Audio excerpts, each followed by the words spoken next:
Olá pessoal, o vídeo de hoje é sobre as lojas Renner. Você investe nessa empresa? Já coloque aí nos comentários. Então, a Renner nos últimos anos passou por um inferno astral, né? O preço de suas ações saíram aí dos R$ 40 e agora está 18. Já chegou a ser até mais barato. Mas e aí? Será que agora, com o fim da tendência de alta da taxa Selic, se a taxa Selic começar a diminuir, será que a Renner está pronta para um novo ciclo de crescimento? Será que é uma oportunidade para ganhar dinheiro? Se você gosta desse tipo de conteúdo, já dá um like para não esquecer. Me ajuda a fortalecer o canal, ok? E bora pro vídeo. A Renner foi fundada em 1965 e possui capital aberto desde 67. A Renner se tornou a primeira corporation brasileira logo em 2005, ao atingir 100% de seu capital pulverizado. A Renner é uma gigante do varejo de moda e utilidades domésticas, operando com um portfólio diversificado de marcas para atender diferentes públicos. Além da renomada marca Renner, que é focada no segmento de moda, o grupo também possui a Camicado, especializada em itens de casa e decoração, e a Yukon, voltada para o público jovem. Complementando sua atuação, a empresa oferece ainda a Shua, uma marca plus size, e a Realize, o seu braço financeiro, que disponibiliza produtos como o cartão Renner, saque rápido e diversos tipos de seguro. Com presença marcante nos estados do Rio Grande do Sul, Santa Catarina, Paraná e São Paulo, a Lojas Renner opera em todo o território nacional. E a empresa investe pesado em tecnologia e inovação. Além disso, a Renner possui uma meta ousada de inaugurar cerca de 30 novas lojas anualmente. O faturamento das lojas Renner é predominantemente impulsionado pelas vendas de varejo, que em 2024 representaram aproximadamente 88% da receita total. A Realize, o braço financeiro do grupo Renner, com seus produtos financeiros, contribuiu com cerca de 12% do faturamento da empresa. O principal risco da Renner é a volatilidade climática que afeta na atualização dos estoques. Atualmente, as estações do ano são muito voláteis, não são bem definidas como antes, e isto impacta diretamente no giro dos estoques. Além do risco climático, a Renner enfrenta outros grandes desafios. Vamos citar 4. Em primeiro lugar, o aumento da concorrência, intensificado pela entrada de empresas internacionais e pelo crescimento do comércio eletrônico, tem impactado no volume de vendas e nas margens da empresa. O segundo grande risco são os reflexos da alta taxa de juros no Brasil, que impacta diretamente no poder de compra dos consumidores e nas operações de crédito. A mudança no comportamento do consumidor pós-pandemia da Covid também vem impactando severamente a empresa. Atualmente, o consumidor busca por produtos com preços mais acessíveis e efetua grande parte de suas compras pela internet. E por fim, falhas na execução de coleções e formação de preço vem gerando a percepção de que a marca se tornou cara demais para alguns clientes. A Lojas Renner possui capital pulverizado, com aproximadamente 100% das ações em circulação no novo mercado da B3. Embora grandes gestoras de recurso, como a BlackRock, que possui cerca de 15% das ações ordinárias da empresa, estejam entre os principais acionistas, a maior parte do capital, cerca de 70%, está distribuída em outros acionistas menores, o que atesta a pulverização do capital da empresa. As ações das lojas Renner são negociadas pelo código LREN3 e exibem uma volatilidade estimada em 45%, indicando oscilações significativas em seu valor de mercado. Com um beta de 1,98, a Lojas Renner demonstra ser mais sensível às variações do mercado do que a média. Essa característica pode atrair investidores que buscam um maior potencial de retorno, embora implique um nível de risco mais elevado. A elevada liquidez diária de 215 milhões de reais destaca a facilidade de negociação dos papéis da empresa. Um fator crucial para investidores que valorizam a flexibilidade em suas operações. Pessoal, eu divulguei no YouTube a minha carteira de dividendos. Você vai encontrar também a carteira de dividendos no meu site www.tissumoney.com.br.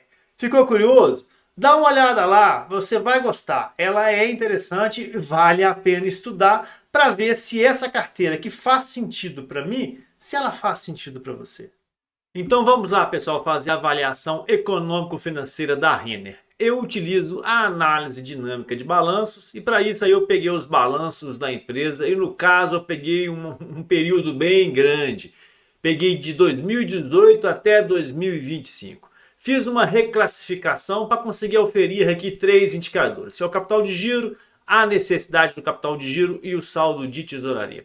Esses 3 indicadores são importantíssimos na teoria da análise dinâmica de balanços. Eu vou explicar cada um deles mais à frente. Mas para início de conversa, o que eu gosto de fazer? Eu pego o último balancete disponível, que no caso é o primeiro trimestre de 2025, e faço uma representação do gráfico de blocos para a gente tentar entender que empresa que é essa. Seria uma panorâmica para a gente ver só com quem que nós estamos lidando.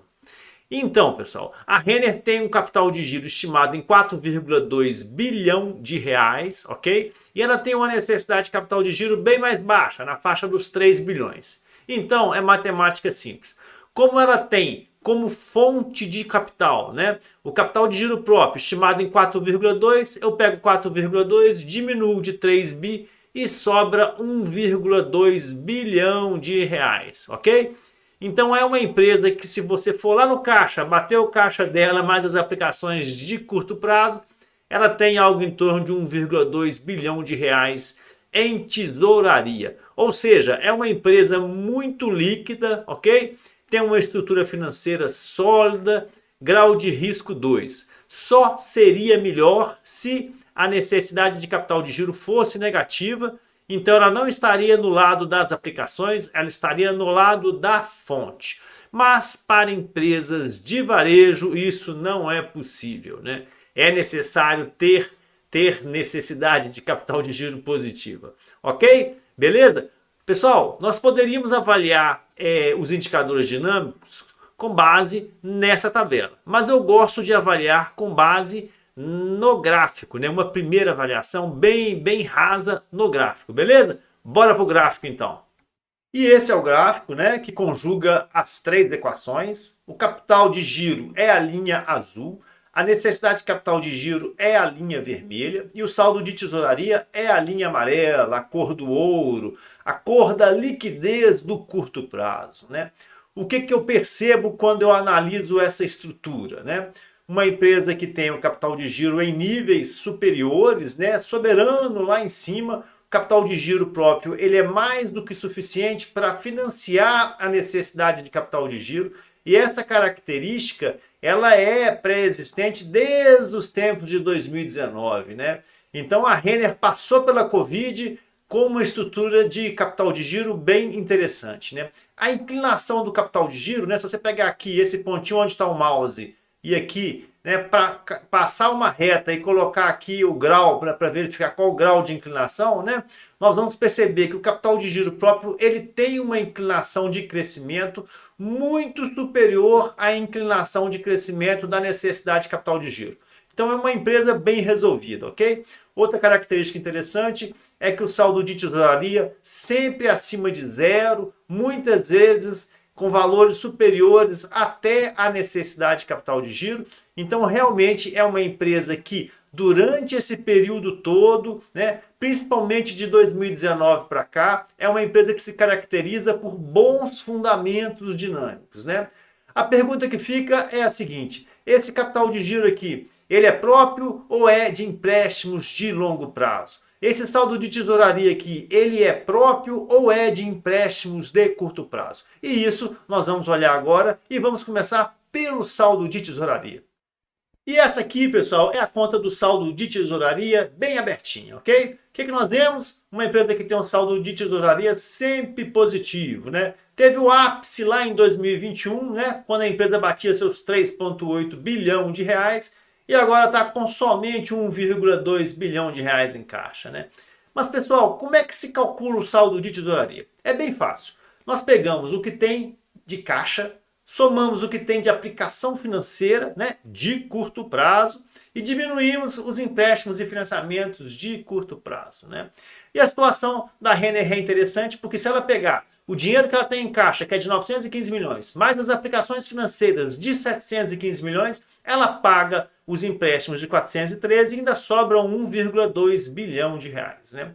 Quando nós analisamos essa conta, nós percebemos que ela já teve valores bem altos, né, de empréstimos de curto prazo e agora está se livrando deles, né? Agora, no primeiro trimestre de 2025, ela tem apenas 400 milhões de reais de empréstimos de curto prazo. E isso é muito bom, né, porque dinheiro de curto prazo, além de ser um dinheiro caro, é um dinheiro de difícil trato na tesouraria, né? Você não pode contar com ele no longo prazo, você só pode contar com ele no curto, né? Então você fica tenso, né? Mas, pessoal, as contas que compõem o saldo de tesouraria são contas erráticas, né? São contas não gerenciáveis, né? Eu costumo dizer que são contas burras, com todo respeito, né?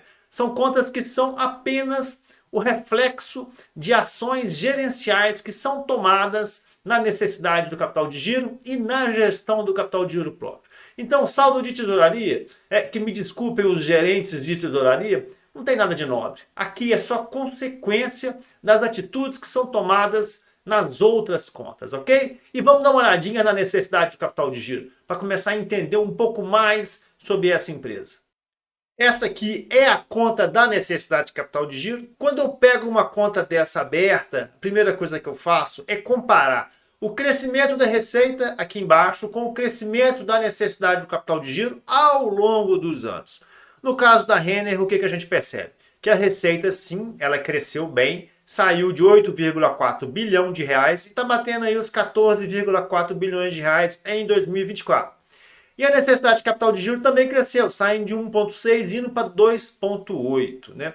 Esses números isoladamente não representam nada. É importante a gente calcular a variação que houve no período. E aí, olha que coisa linda, pessoal. A receita aumentou em 171% e a necessidade do capital de giro aumentou em 172%. Ou seja, a receita está subindo e a necessidade de capital de giro está subindo da mesma forma. E isso é muito interessante. Agora, como que ela conseguiu tanta sincronia, né, pessoal?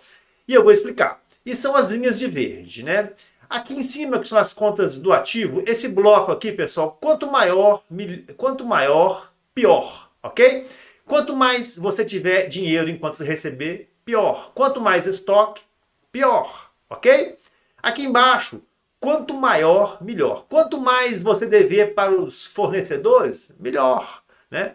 Quanto mais dinheiro você tiver devendo para os seus acionistas, na forma de dividendos e juros sobre capital próprio, melhor, ok? Então é um jogo, né? Nesse bloco das contas de cima, ela tem que tentar diminuir, né? E esse bloco das contas de baixo, ela tem que aumentar, né? E aí, o que ela fez, ok? Em primeiro lugar, vamos olhar aqui no ativo. No ativo, infelizmente, o quanto receber dela aumentou. Eu não vou mostrar para vocês, para não ficar um vídeo muito longo, mas o prazo médio de recebimento dela, depois da Covid, aumentou, né? E todo mundo sabe que prazo é preço, né? Uma vez que você aumenta o seu prazo médio para o seu cliente, né? Você dá mais prazo para ele te pagar, dificilmente você consegue retornar ao prazo anterior, né? São passos, né, que você não consegue voltar atrás, né? Agora, tudo bem, se no ativo o quanto você receber está demandando mais recursos, como que ela está fazendo para financiar a sua operação e para ter tanto sincronismo, né? E o segredinho está nessa conta aqui, ó, pessoal. Obrigações com administrações de cartão de crédito, né? Essa conta ela subiu demais ao longo do período, algo em torno de 376%. Aqui mostra que a gestão da empresa está trocando cartão de crédito na administradora. Como o grande mecanismo de crédito dela é o próprio cartão Renner, né? Mas eventualmente também ela vende a prazo em outros cartões de outras bandeiras, de outras instituições, né? O que está acontecendo é que ela está trocando, né, as vendas com cartão de crédito, transformando aquilo em dinheiro, né? E isso ajuda na liquidez da empresa aí no médio e longo prazo, né? Por isso que essa conta está subindo, né? E isso começou a subir muito correlacionado com a questão da pandemia, né? Você vê que a pandemia parece que foi o gatilho, né? De 2020 para cá essa conta subiu e o que ela está fazendo é isso. Ela está trocando as vendas com cartão de crédito nas administradoras para oxigenar o seu caixa, né? Trazer dinheiro para a empresa, né? Diminuir a sua necessidade de capital de giro, né? Só que isso tem um custo e isso invariavelmente vai entrar na DRE. Mas está tudo certo, é o jeito dela calcular, não existe queijo grátis, né? Se ela está pagando juros aqui para as administradoras de cartão de crédito, na verdade ela está repassando para o seu cliente, né? Não existe queijo grátis no mercado, né? Aliás, em lugar nenhum, ok? Vamos dar uma olhadinha na conta do capital de giro. E aí, pessoal, essa aqui é a conta do capital de giro. E o que tem de importante, né? A primeira coisa que eu faço quando eu abro uma conta dessa é olhar a tendência do capital de giro ao longo do tempo, né? De 2018 para 2025, sim, o capital de giro cresceu de forma relevante, saindo de 1,6 bilhão de reais em 2018, indo aí para 4,2 bilhão de reais em 2025, né? Foi um crescimento relevante, né? Mas e aí, né? O que tem? O que essa conta esconde para a gente, né? O que ela esconde da gente, né? Pessoal, se a gente avaliar as contas cíclicas do ativo, nós vamos perceber que essas três continhas aqui, ó, investimentos, imobilizado e intangível, ao longo desses anos, né, tiveram uma alteração relevante aí de 4 bilhões de reais. É muito dinheiro, né? Para a Renner, uma empresa que fatura na faixa aí dos seus 12 bilhões de reais, né, ter um investimento desse é algo relevante, né? Uma imobilização, melhor dizendo, né? De onde que veio esse dinheiro? Veio de endividamento? Não, não veio de endividamento. Olha a conta de empréstimos, né? Em 2018 era 500 milhões, agora está 11 milhões. Então, ou seja, de endividamento não veio.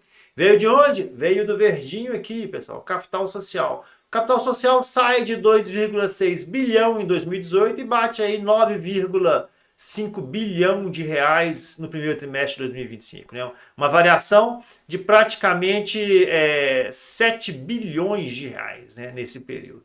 Se por um lado a empresa imobilizou 4 bilhões de reais no seu ativo para fazer a máquina funcionar, por outro lado o seu capital aumentou em 7 bi, né?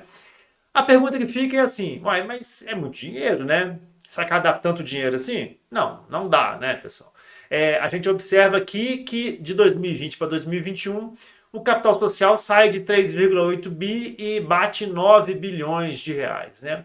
E aqui tem, né, um follow-on enorme de 4,1 bilhão de reais que a empresa lançou nesse período, né, em 2021, no pós-pandemia. Na época deu um murmurinho grande no mercado e, na verdade, ela fez esse follow-on, aumentou o seu capital social realmente para investir, né, nos seus ativos, promover uma expansão das suas lojas, né, esse tipo de coisa.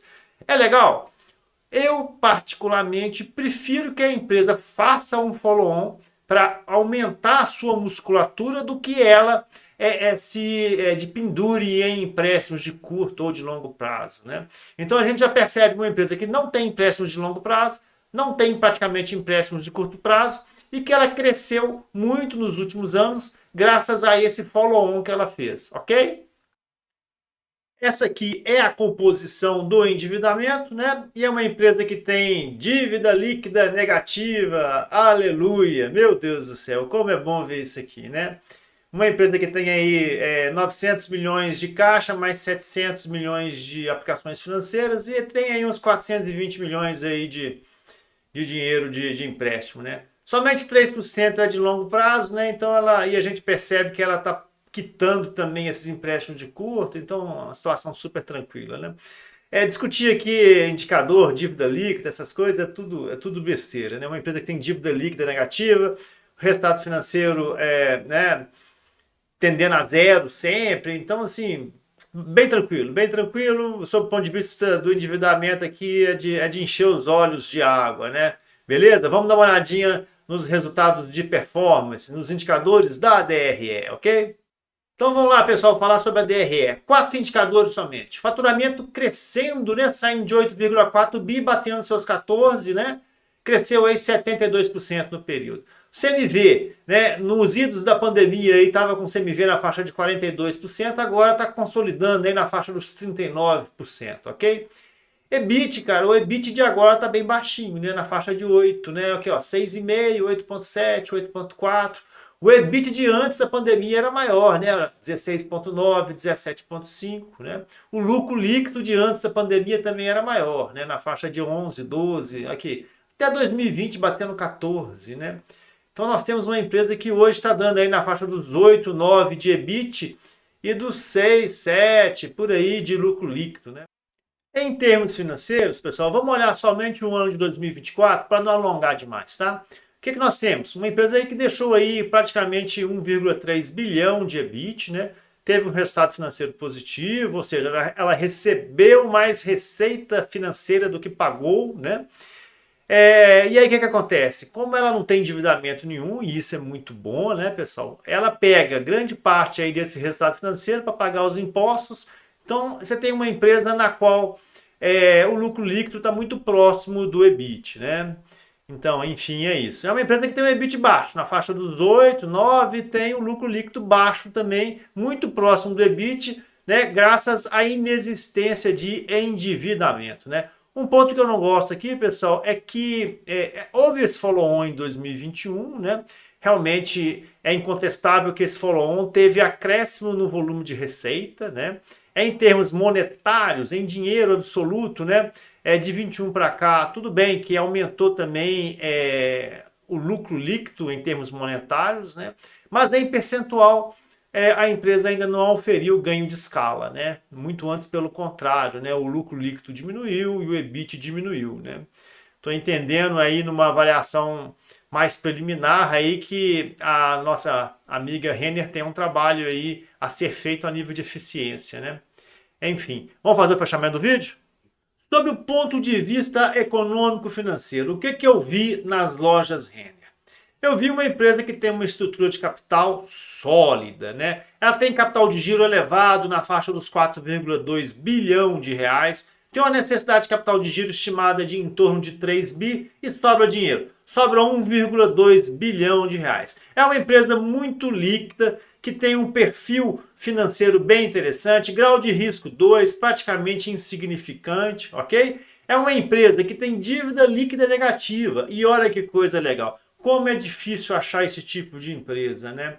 E vocês vão ver, e eu mostrei para vocês que um dos motivos para a Renner estar com essa estrutura financeira fortalecida é a inexistência de dívidas, né? Mas como que ela conseguiu isso, né? Porque nos últimos anos, de 2020 para cá, ela teve um crescimento muito grande, né? Nós vimos até que de 2018 para 2024, 2025, o faturamento dela cresceu algo em torno de 70%. Ela investiu pesadamente na sua estrutura, abriu novas lojas, ampliou a linha de produtos. Ela tem uma estrutura muito mais forte agora em 2025 do que era a estrutura em 2018. E nós vimos que esse fortalecimento só foi possível porque ela fez um follow-on expressivo lá pelos idos de 2021. Sim, pessoal, teve também um pouquinho de capital de giro criado de forma endógena, mas de forma preponderante, a Renner que nós temos hoje, ela é muito mais forte do que a Renner de 2018 em virtude desse follow-on, né? A grande pergunta que fica é sobre a qualidade da gestão, é sobre a forma como a empresa pegou aí 4,1, 4,2 bilhões de reais e investiu na empresa, né? Porque os números não mentem. E nós vemos uma empresa hoje que tem resultados simplórios, né? Um EBIT na faixa dos 9%, lucro líquido na faixa dos 8%. Se a gente for comparar os resultados em percentual de 2025, né, com 2018, Em percentual, nós temos uma empresa que entrega menos, né? Em termos de dinheiro, em termos absolutos, é claro, né? A empresa ela cresceu algo em torno de 70% durante esses anos. Então, obviamente, em termos monetários, hoje você tem um volume de dinheiro muito maior. Mas em termos percentuais, não, né?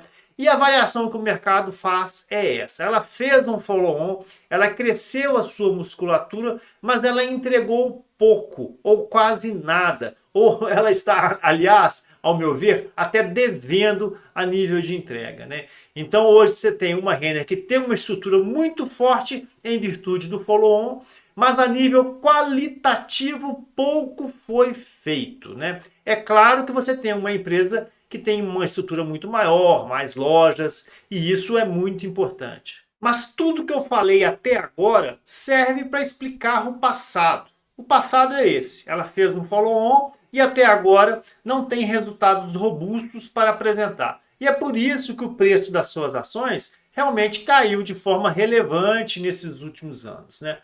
Ponto. Parágrafo. Nós temos que olhar para o futuro, ok? Para o futuro, pessoal, o que a gente tem que ponderar?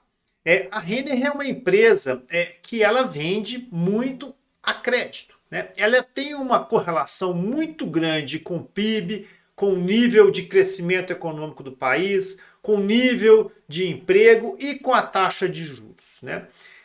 Se você tem uma avaliação de que nada vai mudar nos próximos anos, não invista de forma alguma na Renner, de forma alguma, né?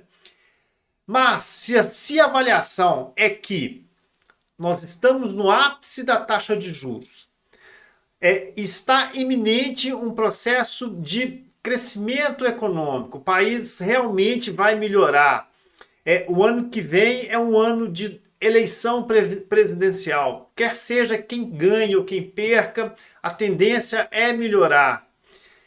Nós temos uma empresa que o beta é 1,9. Gente, beta de 1,9, sabe o que isso significa? Que a cada 1 ponto percentual que o Ibovespa se movimente para cima ou para baixo, a ação da Renner ela pode se movimentar em 1,9, né? Ela dobra. E o Ibovespa também tem uma correlação muito grande com esses indicadores que eu falei, né? Com o crescimento, com a taxa de juros, com o nível de emprego, com esse tipo de coisa. A avaliação é muito binária. Se nós estamos num ponto de inflexão, e eu até acho que provavelmente estamos, porque a situação está muito ruim, né? Mas nada é tão ruim que não possa piorar mais um pouquinho, né? Mas se nós estamos num ponto de inflexão, a Renner é uma daquelas empresas que nós temos que ter em carteira. Por quê? Porque se o Ibovespa disparar, ela vai disparar 2 vezes, né? Então eu entendo que nós temos aí uma oportunidade de investimento se acontecer o gatilho. Eu compraria hoje? De jeito nenhum. De forma alguma eu compraria a Renner hoje. Eu não estou vendo o gatilho iminente. Mas se aconteceu o gatilho que relaciona a essas variáveis que eu estou lhe dizendo, emprego, renda, taxa de juros, crescimento econômico, o céu é o limite. Ela volta para os 40. Ok? E aí, gostou do vídeo? Se eu de alguma forma trouxe alguma informação que você não sabia, se eu te tirei de uma enrascada ou se eu abri uma porta de uma oportunidade, já vale o like, né? Muito obrigado, bons investimentos, fiquem com Deus.